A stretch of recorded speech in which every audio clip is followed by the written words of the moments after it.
You ask a company, are you working on your brand? And usually they say yes. And you ask a company, what's that brand? And they say, oh, I don't know. I have a logo. Right. I'm The working colors. on, I've got colors. I work on a brochure. And you're like, okay, well, let's start at the beginning. Every company has a brand, whether you know it or you don't, right? You can't just bring a problem to a team and say, do this. Who's the audience? What's the purpose? What's the story behind it? You can come up with unlimited content. You already have everything you need. Nothing is going to be recreated. It'll all be just clarified. Hello and welcome to another episode of the Own Your Brand Show. I'm your girl, Victoria Odekomaya, and today I have a treat for you. So, you know that I published the Boss Ladies magazine, and I've been hearing a lot of people ask for the magazine in different parts of the country. As a matter of fact, in different parts of the world. And that brings a different kind of challenge because I'm not about to be traveling around the world to photograph these women, although I love to tell their stories, right?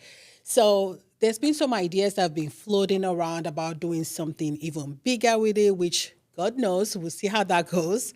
But in this conversation of seeing how we can expand, I met this wonderful lady that helped me really figure out how that could happen.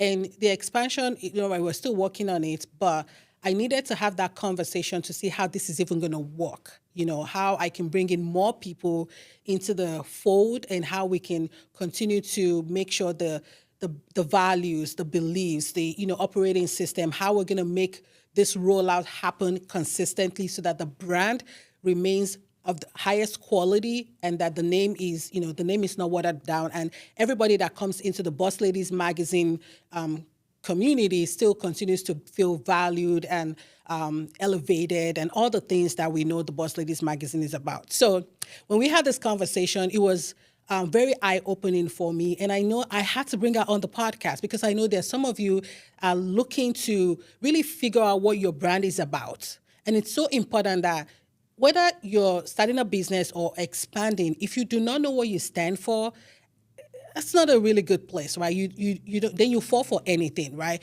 And so this conversation today is going to be very, very, I really hope you find a lot of value in it. I'm prepared to ask a lot of really deep questions that would really help you figure out what your brand is and more so communicate that confidently, because when you have that clarity, it's just incredible opportunities for you. So without much ado, let's get into it.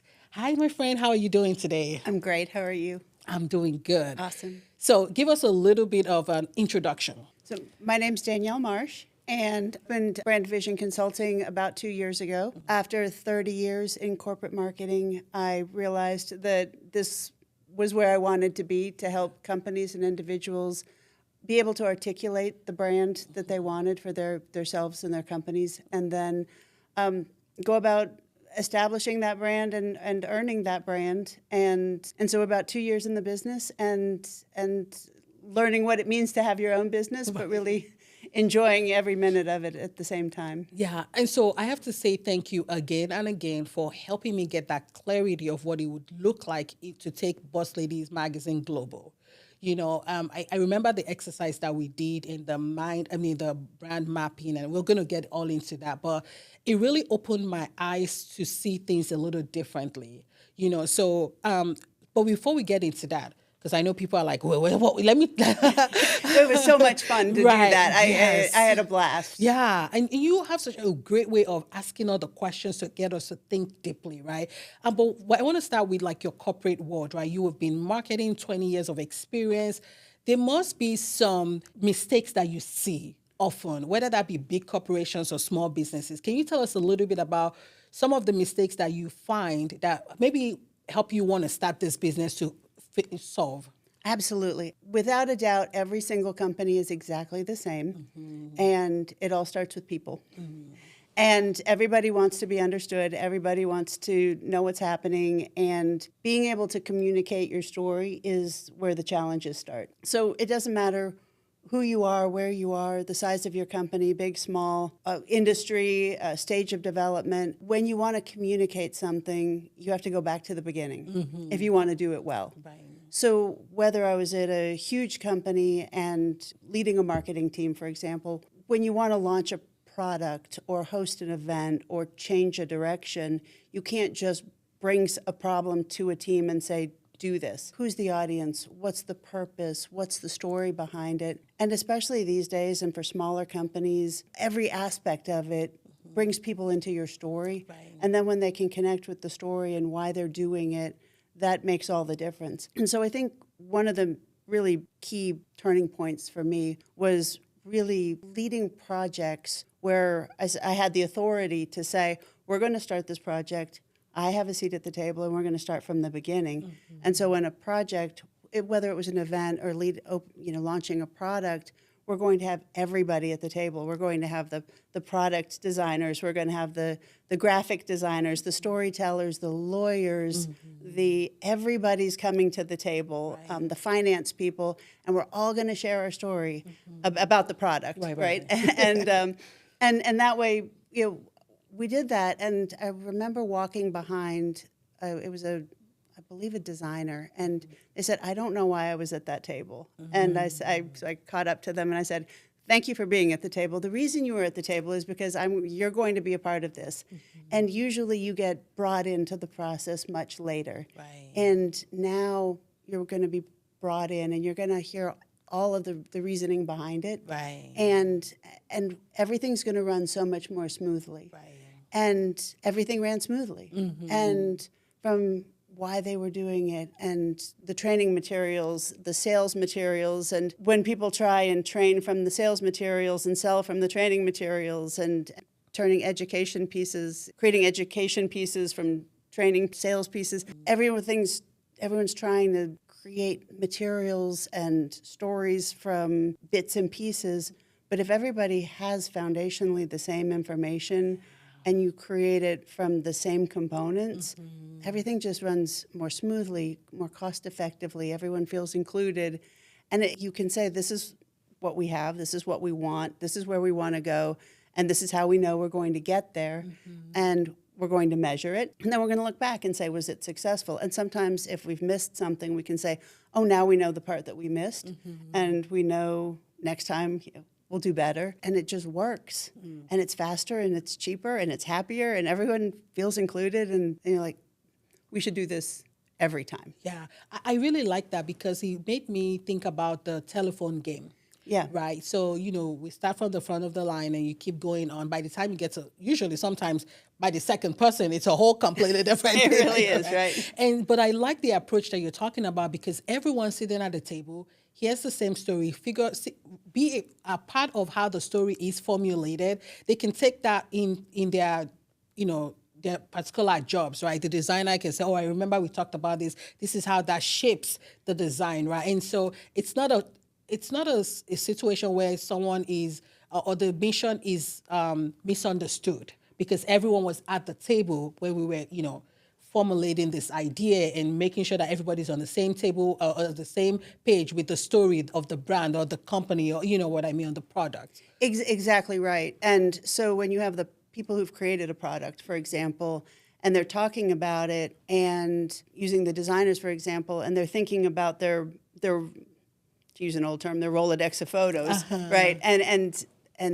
they hear something from an attorney, for example, who says, oh, no, that's not the clientele, then the whole story shifts. And you can say, like, okay, well, I'm not going to send my first draft of a brochure with this demographic or audience or sociographic. They're not going to be at the beach. They're going to be at the park. Or they're, and the first draft is so much more on target, right? And you've saved time, you've saved money, you've saved hassle, and then everything runs so much more smoothly, Right. And it only happens because they were there originally, Right.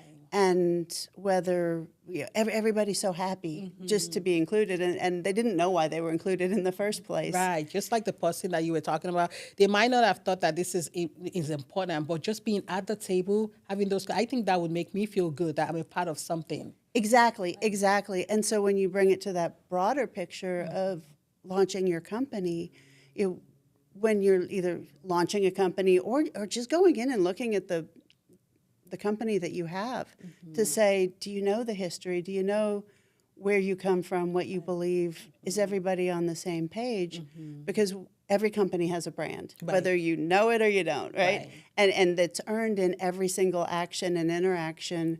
And when those people haven't been brought to the table, or they can't deliver the best material. And when this happened to be an insurance company, but so in an insurance company, the compliance team gets a brochure for the 6th time, and like, you still haven't done the right thing, and they're like, well, nobody told me. Right. Or the logo for, doesn't matter, a restaurant chain isn't right, but you haven't hit the mark, but the folks who are creating it, they didn't understand the passion of the founder. Well, why didn't they understand the passion of the founder? Well, the founder never shared that the passion for the thing that he or she was creating came from a childhood memory. Right. And if you just had that conversation and realized that it was formed in his grandmother's kitchen, and now you realize that that's that memory, and those, like we've talked about, memories form beliefs, beliefs form values, and that impacts how it looks, how it sounds, how it feels, the products you make, the audiences you speak to, and now you're in their story. Yeah. And when you can control that story and tell a truthful story, you leave out the bits that you don't want to share, right? But you can control that story, and now you've got people, and your hamburgers are different than somebody else's hamburgers because it's part of your story, or your how you paint a house versus how someone else paints a house, or any of those. It's the passion that you bring to it, and it impacts your employees, it impacts your customers, it impacts the people who choose to do business with you, your vendors, and everybody is now a champion and a brand advocate versus, oh, there's just another company. Right, right. I love that, because as we were talking, I was thinking about the name of the show, Own Your Brand Show, right? And, there's this ideology there that you can't, your brand, we know that is what people think of you, but to an extent, you can shape that, right? And that comes from storytelling, by sharing the idea behind it, the vision behind it. And we talked a little bit about, or you mentioned a little bit about storytelling, right, earlier on, and I kind of want to dive deep into that, because I don't think a lot of people understand why that is even really important, right? Especially for a small business owner. A lot of our audience are, small business owners. They might have 1 to 10 employees, right? But at that point, they've kind of grown, but maybe they're bringing on people that didn't start off with them and don't even understand, why they just want a job, right? Just to keep things going. And to an extent, to the founders, just like, I just need help. Right. Can you just fill in this gap, right? And sometimes don't even go back to try and help them understand the culture, the story, how the vision and things like that. So let's talk a little bit about the storytelling. Why is that important? For lots of reasons. And first of all, having a job is great. Having a job you love changes everything. Absolutely, yes. So you ask a company, do you have a brand? You ask a company, are you working on your brand? And usually they say yes. And you ask a company, what's that brand? And they say, oh, I don't know. I have a logo. Right. I'm working colors. I've got colors. I work on a brochure. And you're like, okay, well, let's start at the beginning. And so every company that we work with, we start with a identity map. And at first, it's about understanding where you are in understanding your identity. And in the process, it's 15 steps of your history, your beliefs, your values, your operating principles. Your history forms your beliefs establish your values. And we look for a handful of values that are true to your company. And your beliefs, for example, are beliefs that you hold that relate to your company, right? You can hold other beliefs, but these are the ones that shape your company. And they can exist outside of your company. But so if you didn't have your company, you would still hold those beliefs. And the beliefs are formed from your history and the experiences you bring. And the reason I bring this up is because in that, your history, your beliefs, and your values, not only have you told amazing stories, and we help you articulate those stories in the way that you want to tell them, but you have just generated a ton of content. Yes. And everyone likes a good story, and they like good content. And now you have a bunch of content that also connects with dates on the calendar, events. And so if you later on in this, we work with a methodology called the brand equation. So you have to get your identity in place. Your identity manifests through the tools, the recruiting material, the onboarding material, the training material, the sales material, the marketing material, all of those pieces.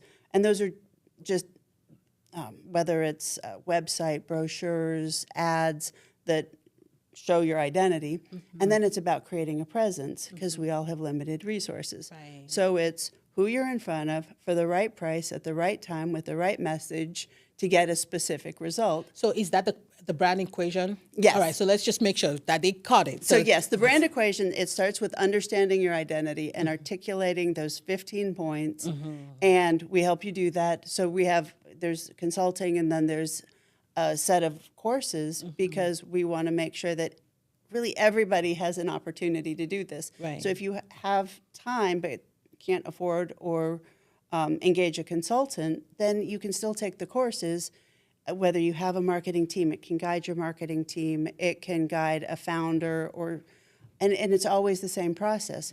It's the science behind the art. Okay. And it takes a little bit more time and it takes commitment, but every step there's instruction and a worksheet to methodically guide you through it. So it might take a year, Right. but at the end of that year, your entire company has changed. And it's fun. That's the other thing. It's a conversation, whether, if it's a mom and pop shop and they pull up the value proposition worksheet, what has come in the process. So the questions of who's your audience, what do you bring your audience, why are their pain points, and what are their pain points, and how can you solve them better than your competition, and then this is how you formulate your value proposition. So I'm sorry to cut you off. I just wanted to jump in right there. So if you were to state the brand equation, just like we would say X plus Y equals Z, Yeah. like how would you state that? It start on one side of the brand equation, the result is the brand that you want to earn. Okay. And that is the enduring sense of loyalty among your employees, your customers, and your business partners. And so on the front end of the equation is identity plus tools plus presence plus experience equals your brand. So identity plus tools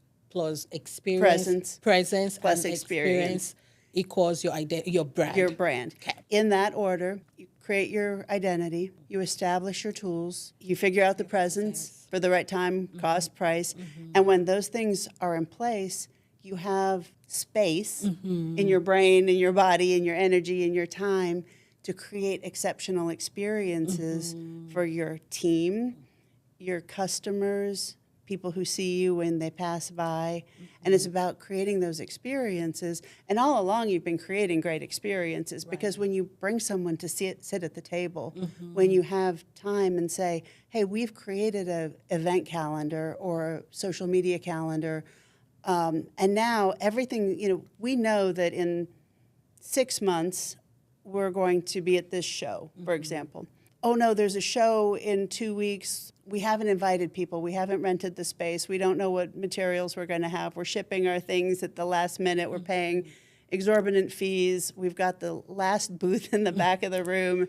And we would like to invite people to dinner, but all of the invitations have already been accepted. So we're going to have a terrible time, create a terrible experience. The materials, the tools don't work, and we don't really know what to say anyway. That's, everything gets put in order. Right. And then you have that time and the experience, you have the time and the presence to say, we've done all of that, so let's take our energy and put it towards creating these exceptional experiences and say, oh, by the way, so-and-so is going to be at that show, and it's their birthday. Right. And let's have a card for them. I mean, it doesn't even have to be expensive. Let's take the time to make sure, you know what, I know that they like this brand of cookies.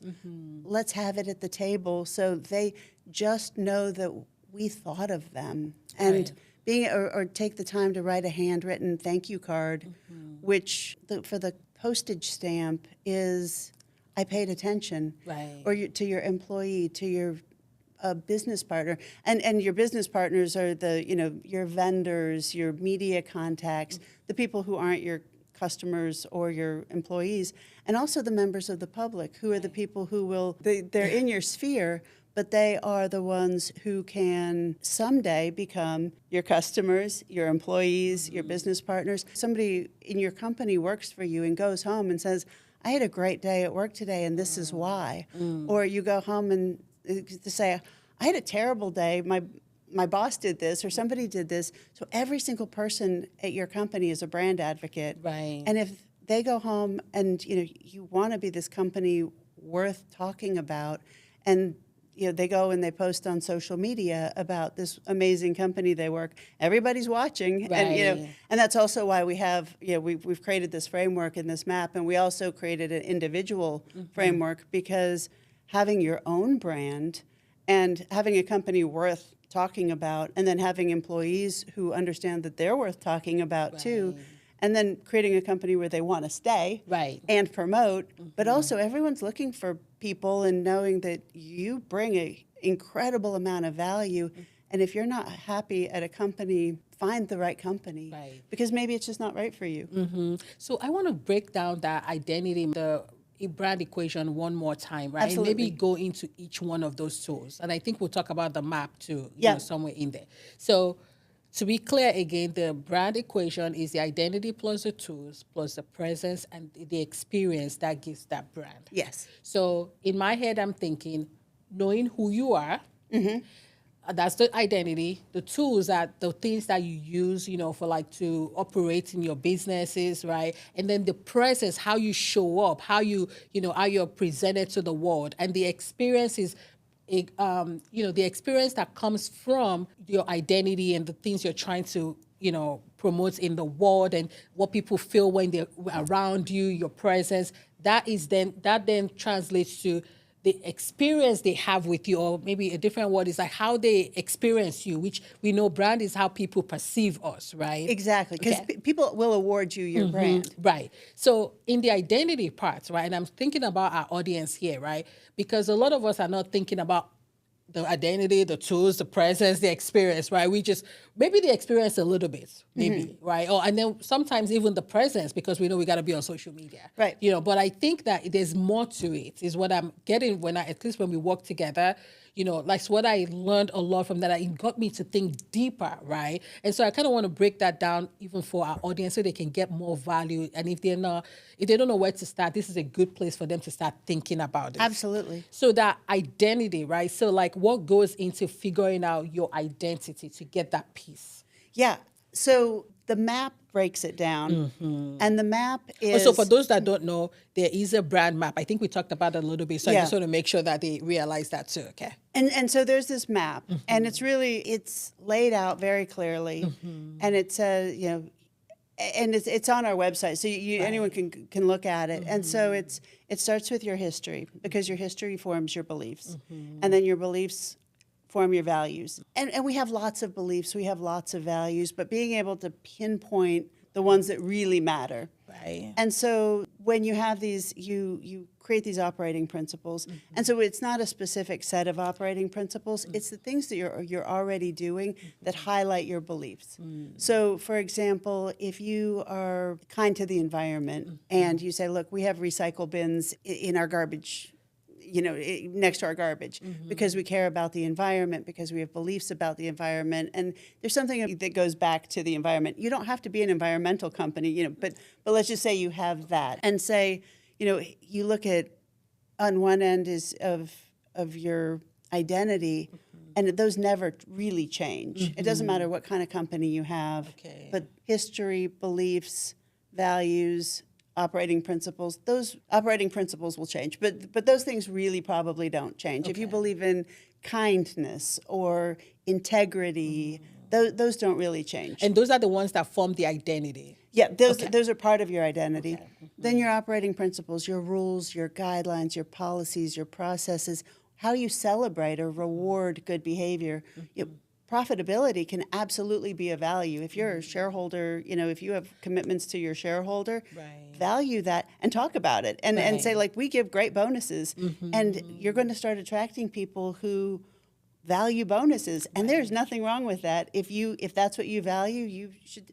And we do it with integrity. We do it with commitment. We do it with relationships. Those are all great values to talk about.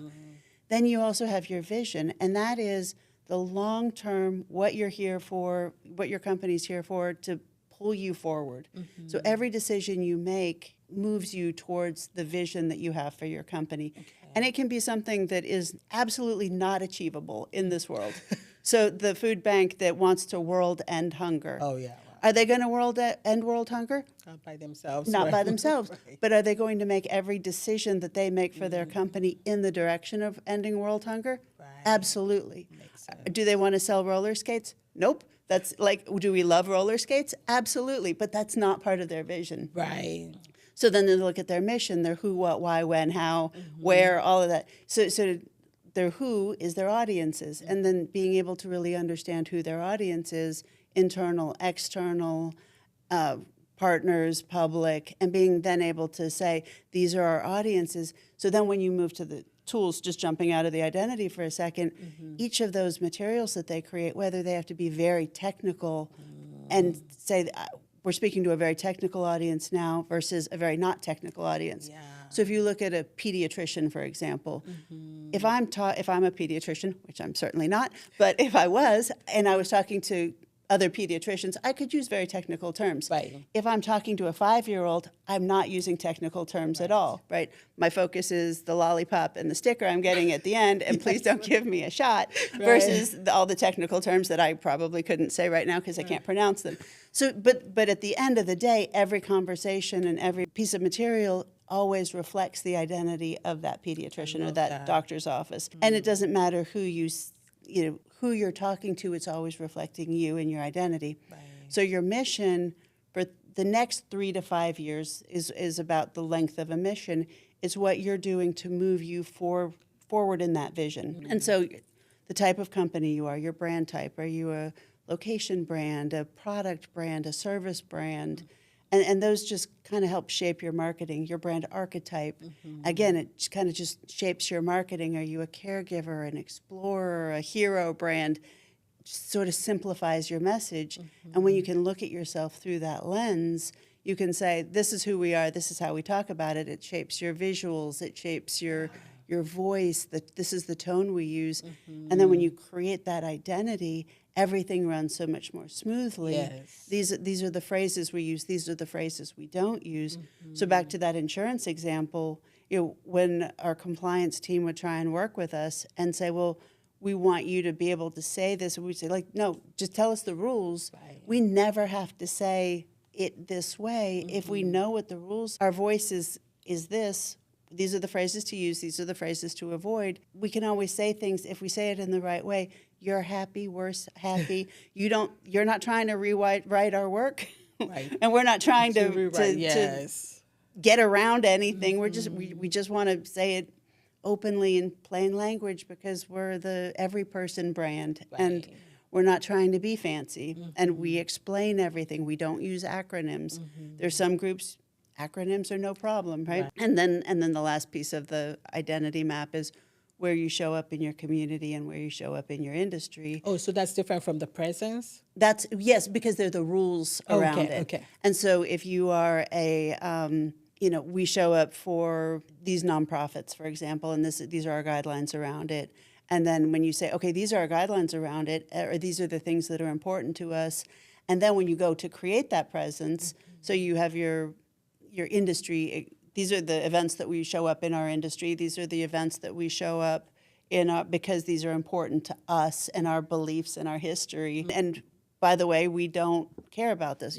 We're a bakery, so therefore National Chocolate Chip Cookie Day is really important to us.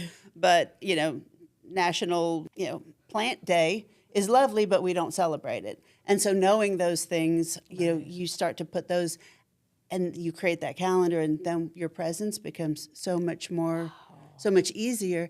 Oh, and by the way, in my history, did you know that I'm a baker, and here's the collection of photographs of me baking with my grandmother, and this is my grandmother's chocolate chip cookie recipe that started the whole thing, and now I've got more content for my calendar. These are the rules. This is the phrasing that I use, and it all just goes, and it just kind of fits into place, and it's like a Sudoku or something where you're like, oh yeah, that goes there, and then you're like, well, that was done, and truly amazing thing about it is next year, those dates don't change. Right. And that recipe didn't change. And my grandmother's table and the photographs are the same. Yeah. And so you're like, wow, I just got so much more space because I wasn't surprised when that conference happened next year at basically exactly the same time. Right. And I've been scrambling for the last 15 Oh years. my goodness. Yes. And I didn't have to. Or like, oh my goodness,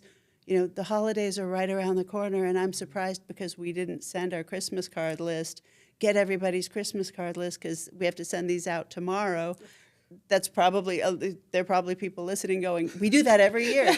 And back to your question about mistakes, we did that every year. Right. And you're like, how did we not know this was coming? And you're like, it's always the same day of the year. it's the same day of the year. And if you'd put it on your calendar, not December 15th, but October 15th to say, buy your cards, you probably got a better deal on them. So now you're saving money. Right.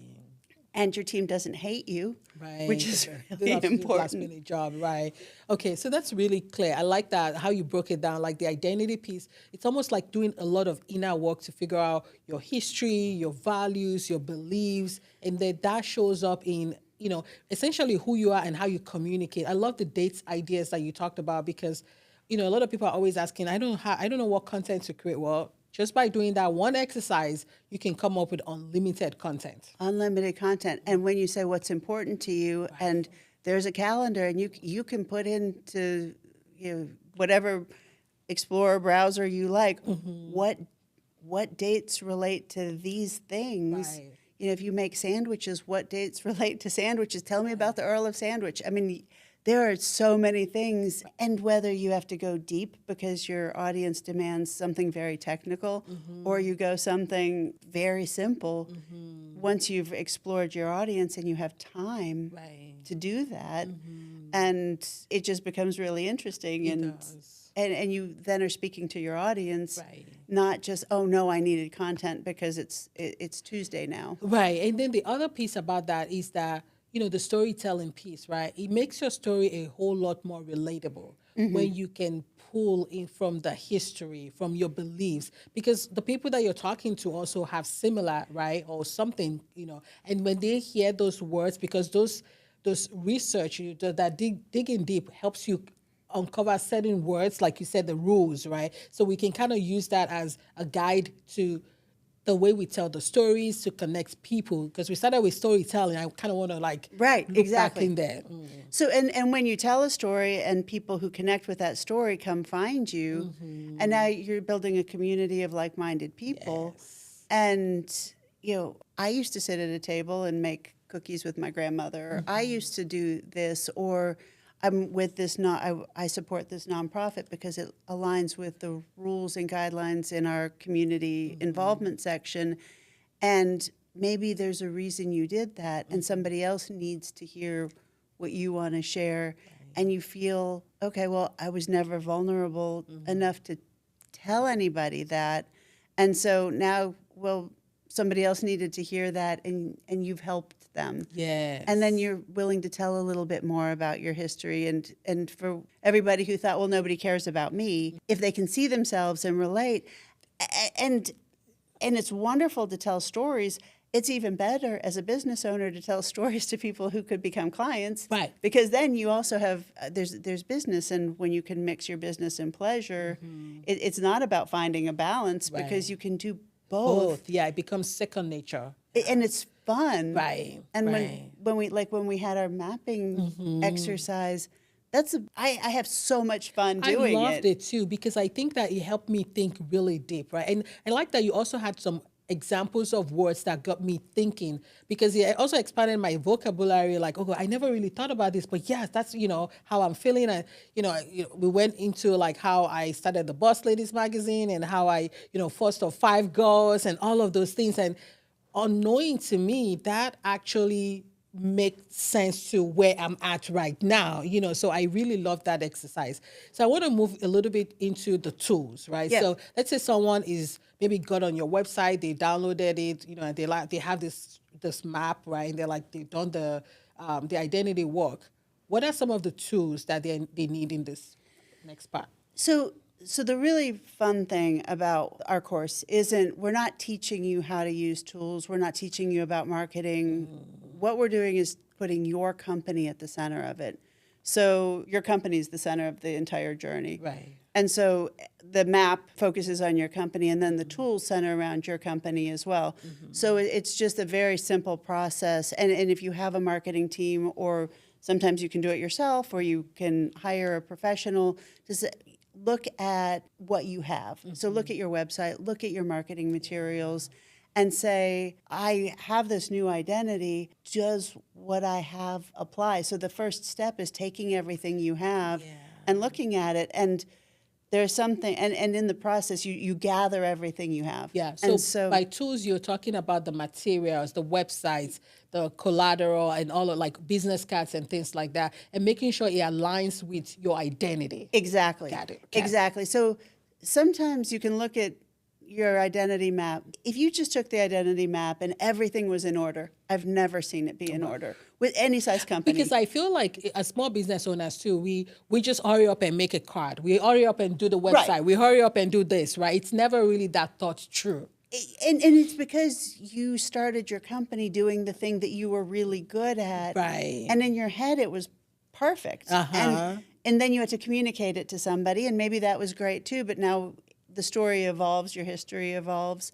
But the reason we called it tools was because we could have called it marketing materials, but it's more than that. It's recruiting and training and all of those. It's everything. Right. It's your voice script. If you have a call center, it's how you pick up the phone. Right. It's everything. So you pull it all together, and maybe your colors changed maybe your logo changed, maybe your name changed. And when you do that, you can look at pieces and say, I don't need these things anymore.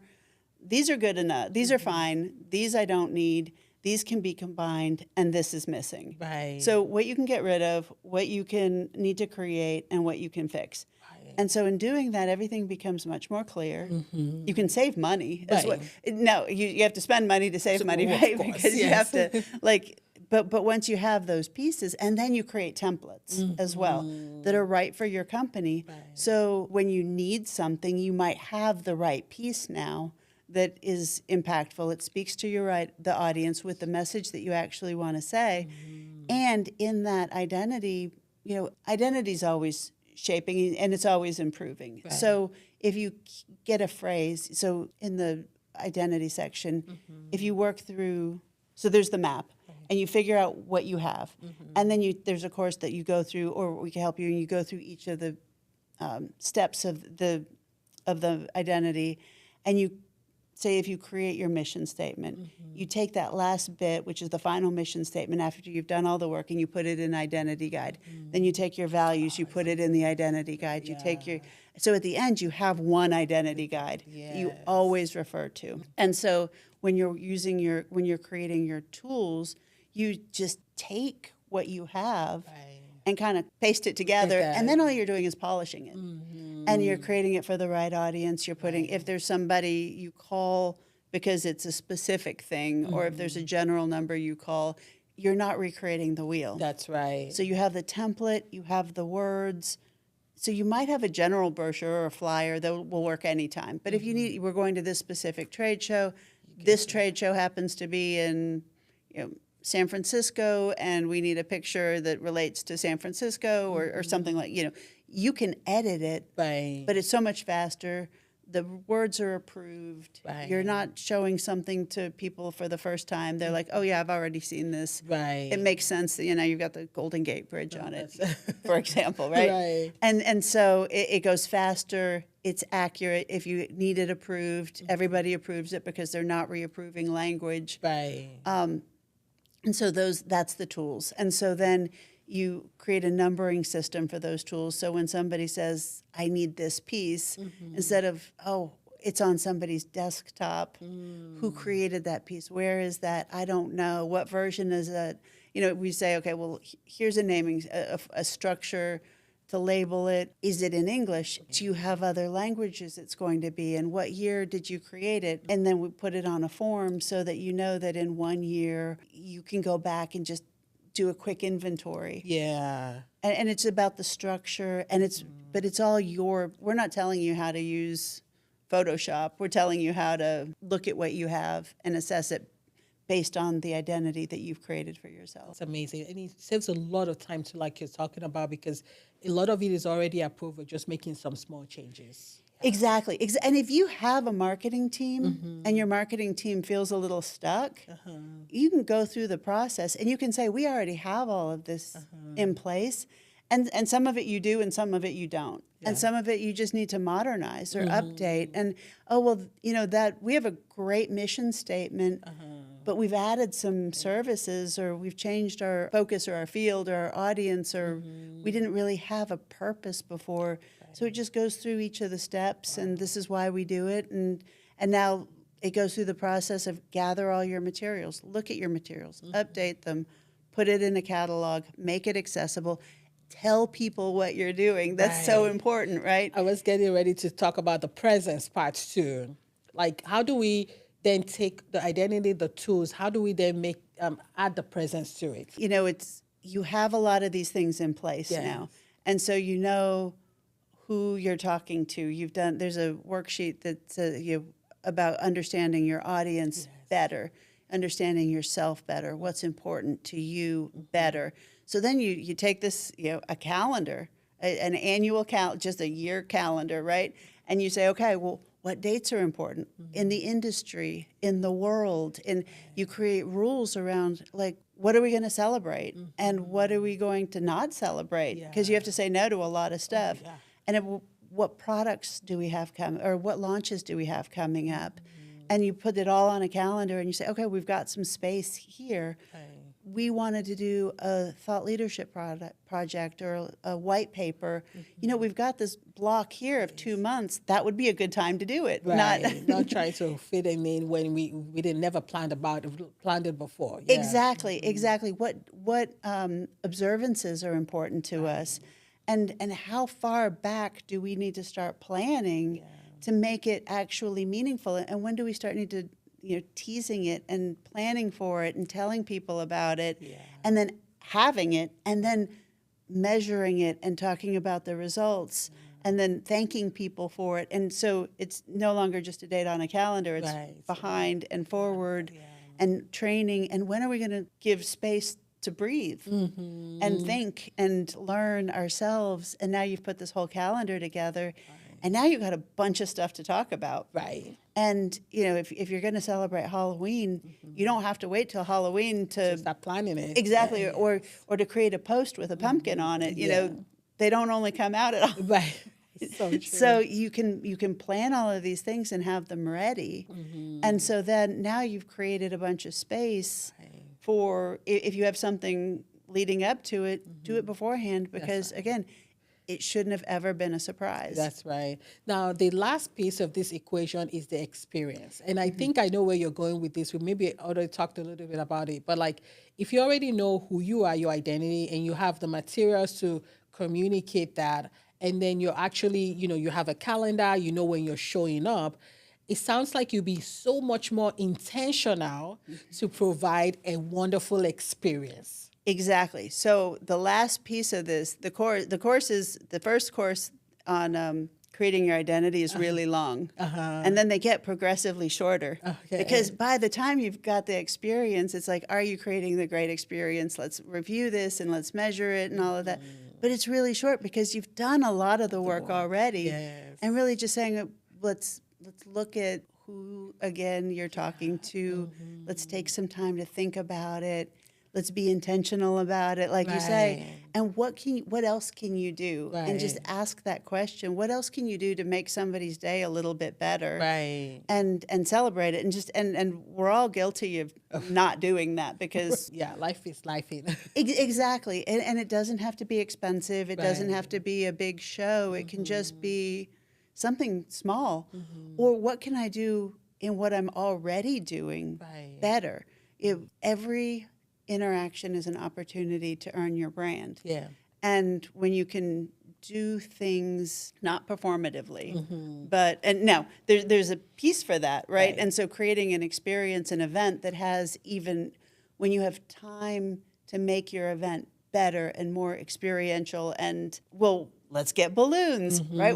Absolutely. Right. Balloons make everything better. Of course. Right? And so make the event better, make Right. it even more wonderful. So there's that side of the experience, and take time to think it through and go through it again and go through your calendar again. And could we do more? Not overdoing things, but can we have, something that makes something more fun, more exciting, more grand? There's that side of it, but also there's the other side of it. Can I do better? Right. Can I return the phone calls faster? Can I say thank you more? Can I write a note more? Can I honor someone's birthday more? And sometimes the answer is no. And some can I take a nap? Right? Well, the thing that got me thinking, because I know you were saying events, but for small business owners, right, they might be really thinking about their brand, like, that little bit. And I want to use an example of the Boss Ladies magazine that we were kind of working on, right? So, like, it seemed like, so not the experience from a big event, but experience from your interaction with that one client. Yeah. Because you know your values, you know your history, you have all your tools together, and you are walking into that conversation, you're walking into that interaction with a lot more awareness of what you're trying to be perceived as. Yeah. So you're more intentional, you're more like it flows out. It's more authentic to you because you're thinking about the other person and how you want them to experience your interaction. Yeah, exactly. And that's right about being authentic to you as well, because if everything's taken care of, like I know those things are done, I know things are running smoothly, Right. I don't have 27 things piled up because I've already taken care of it. I know things are in place. There's always stuff going on. Right. And I know my history, I know my values, I know what I'll stand for, because everybody else does too. Right. And so it gives you a little bit of space to say, this is who I am. Right. And this is the good, the bad, the things I'm good at, the things I'm not good at. Right. I'm not pretending to be something I'm not. There's a lot of things that I don't do well. Right. No, I really like that. And again, just going back to that Boss Ladies magazine, right? When we were talking, I was trying to make sure that when we do go global, that we are able to replicate the brand that we have right now. And what I loved about, when we work together and you're helping me figure all of this out was like just helping me to think about those stories that was really important to me. And then we talked about like storytelling, bringing on the folks, anyone that is joining the fold to understand that. But most importantly, that when one of the things that we pride ourselves is like when the ladies walk into the studio, they have a wonderful experience. They're coming to have an incredible experience, with the hair, the makeup, the music, chocolate covered sherbet, all the things. And that's important to me because I know that as women, we don't get to do a lot of those things. Like we're usually at the bottom of the list, right? And we have to take care of our moms and our sisters and our kids and all the things, right? So that experience for the Boss Ladies magazine is so important. Right. And that also, that starts with knowing, having an understanding of, okay, what is it that we're trying to do? But then also bringing it forward that, okay, any woman that I'm talking to, I can confidently say that when we have this experience, you would feel that experience. And the way you talk about it, that comes through. Yes. And so the first time we talk, and when you live for your business, you live the equation. Yes. And it becomes part of you. And you can't have a conversation without the equation going, oh, that's part of presence, that's experience, that's tools, that's part of their identity. Yeah. And when we had our first conversation, I was like, experience. I was like, what an incredible experience that you create for people. And so being able to create that experience and put rules and regulations and policies around it so that when somebody else is responsible for creating this is so what good. Boss Ladies magazine is, wherever in the world they're creating it, because that's the most important thing, and that's what draws people to it, and knowing that that's what they're going to get Right. and feel. And if you wanted to be pampered, you could go to a spa. Right. It's not about that, but that comes with it. And then Yes. it's that passion and hearing you and talk about your story and how you developed the love of sharing other people's stories and it was so interesting talking to you and, and saying, well, what about when you were really little, and go and when that passion formed, Yeah. and how that passion formed, and then the steps that it took to get there about photography and social media and your company and the magazine. And that was all like, oh, it makes perfect even sense. now I'm like thinking about it, and I wonder. I mean, you would know this because you've been in corporate and done all this for bigger companies too, right? Like we hear Nike, Adidas, and all this Tesla, right? I bet like they have an element of this too, because the experiences that we have of these companies, it's not random. Right. It's really intentional, right? And Absolutely. and yeah. And they create it. They're the Yes. ones creating experiences, and that's part of people who the brand loyalty from that perspective, and recognition, and saying, I want to be part of that group, and I want, and an exercise that we do, like, who you can go back and say, think about the first time you wanted to be connected with a brand. And in this instance, we're talking about like a logo or a company. And I just remember in 8th grade, I wanted like Converse and a Swatch sweatshirt. I wanted to be part of the group that was known for that. Or people who want, a lot of times you ask, and it's Air Jordans, right? I want to be part of the group that, jumps higher, or runs faster, or I want to be part of that Nike. I want to be like Mike. Yes. They're the ones that came up with that, right? And so they're creating that. They know the brand. They know their identity. They created the tools. They created the presence, and they're creating the experience. And everything they do is in line with that to create that experience. Now they have huge teams Right. to do that. And, but understanding that that's a process, and the equation goes exactly the same. And the wonderful thing about it is there's nothing there that's created that people aren't already doing, but focusing how they do it and when they do it is, and people say it's very complicated and it takes time. You're already doing it. Right. And if you do it with intention, you get to earn the brand that you want, but you have to know what brand that is. That's right. Because otherwise, it is what you're going to get it anyway. Right. And you can choose to be like Mike, or you can choose to, Right. Wow. be like whoever. I really love the way we brought this full circle, because I think that, especially for small business owners, our primary audience, right? They might think that, oh, I don't have a huge team. How do I control this perception? How do I do, like, you do such a great job helping people break it down and get that realization so they can be more intentional about how they move and present their brand. So, and I've experienced this firsthand. We talked a little bit about how, I know you have a course, you have, you do consulting too, but I'm sure now they're like, okay, I want to do this work. How do I even start? What is a good place for people to reach you and, connect with you? Well, thank you so much. I appreciate it. Brand Vision Consulting is our website, and just exactly how it's spelled, brandvisionconsulting.com. Okay. And the identity, there's a free course actually that talks about the history of branding. And one time branding was a logo, right? And so a lot of people who think, is branding a logo? At one time it was. Right. And then the marketplace became much more crowded, and the competition, and you had to be able to stand out. Right. And so really understanding that history, it explains, so this free course, it's a video, you can log on, watch the video, and it talks about the history and why branding is important. It walks you through the steps of the equation and introduces the map. And then we have a course about the map. And really that's about just figuring out where you are right now. Okay. And if you don't have answers to the map, it's a downloadable PDF. You can fill it out. It walks you through the steps. And if you don't have answers, that's okay, because you're not supposed to. And if you answered the map perfectly, which would be fantastic if you did, and you're like, I know all the answers and I'm totally happy, then you've just reconfirmed your own brand presence, and that's awesome. If you don't, the course that starts the equation is earning your identity.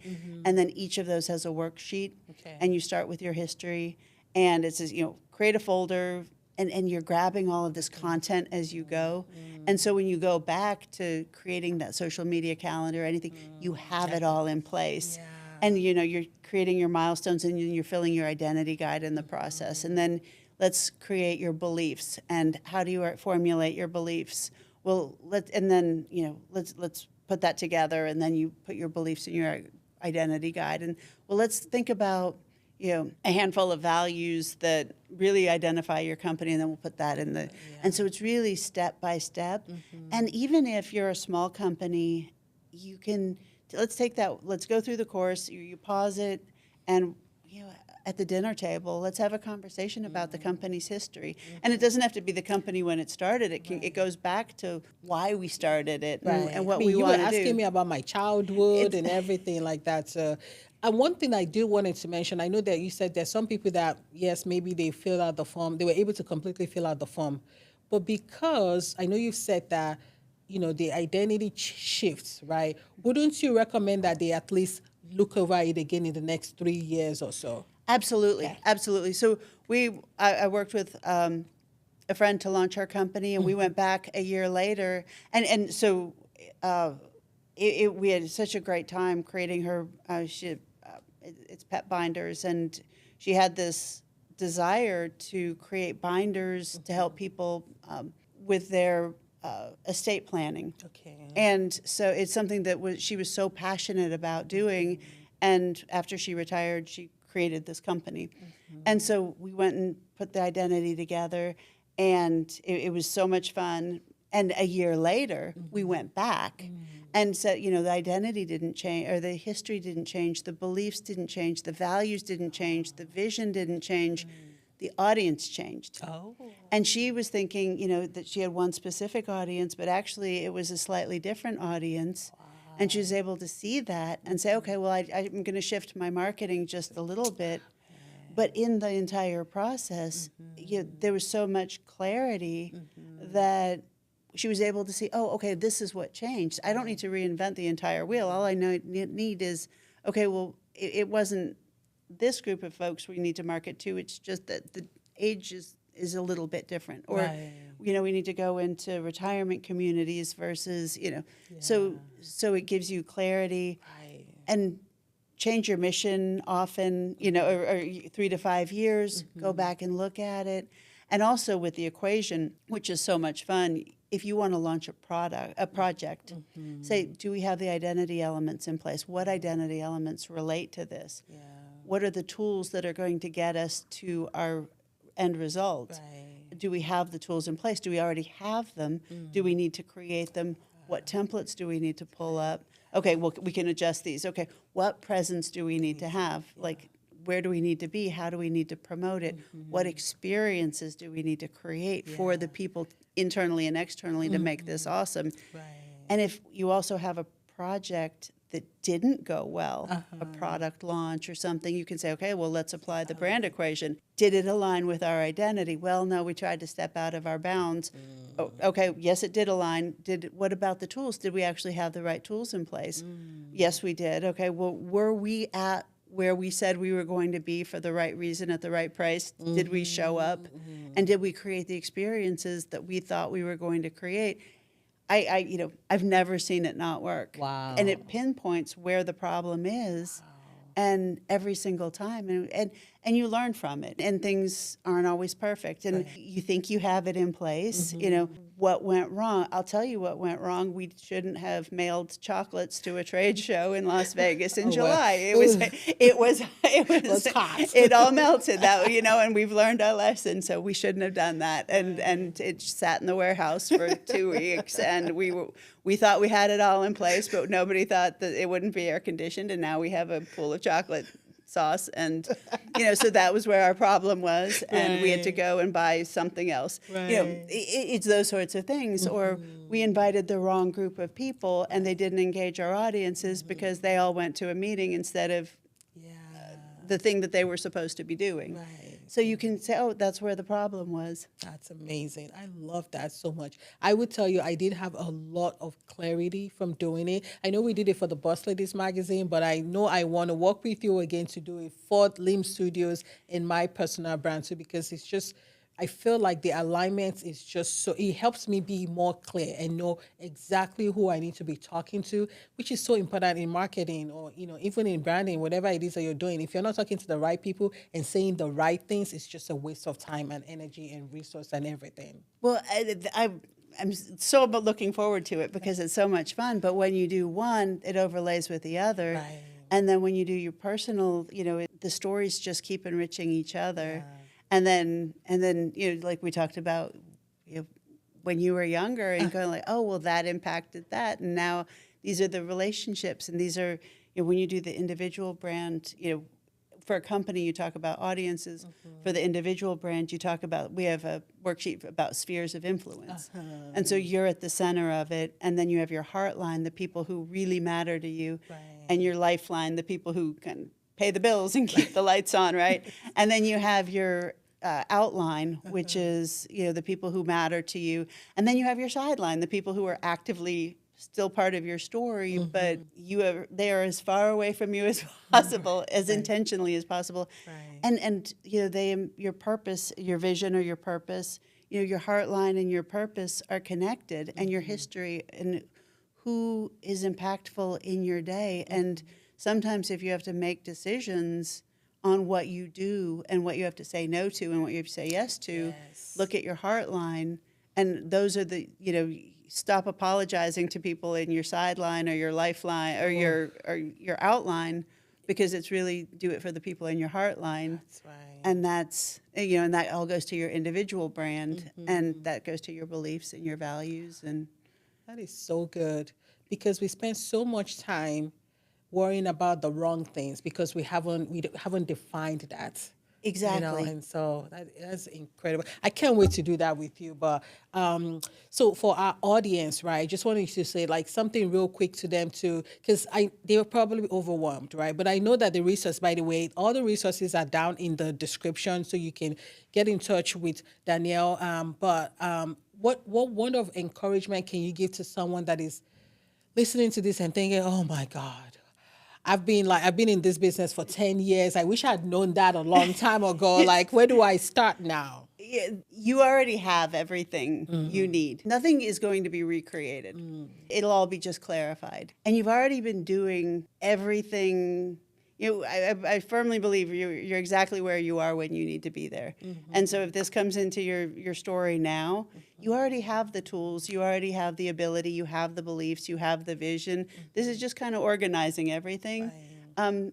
So if it maybe takes a little bit of time to figure it out, it's okay. But there's nothing that can't be done. Right. And taking off some of those layers of taking away some of the clutter, it's all there, and it can be done. That's And I'm sorry we didn't meet earlier, because that's how I feel all the time, right? I'm like, if I'd only known this earlier, but and like the proverb, the best time to plant a tree is 30 years ago. The second best day is today. Yes. Well, today is today, so we can't control 30 years ago. So the story starts now. Right. It continues now. Right. Well, thank you again for your time and just your wisdom. And for those that are watching, again, we're going to put the tools, the links in the description so that you can get your hands on that free course, and then also employ Danielle if you need our services, which I think you need, because I really, really get a lot of clarity from that. And thank you again for your time. But until next time, like she said, the best time to do this is now, because we can't go back. But do not feel bad about that, because even if you don't do it right now, it's all adding up to your story eventually. So just take the time when you can, as soon as possible, to just write those things down to get the clarity that you need. But until next time, let's have a great day.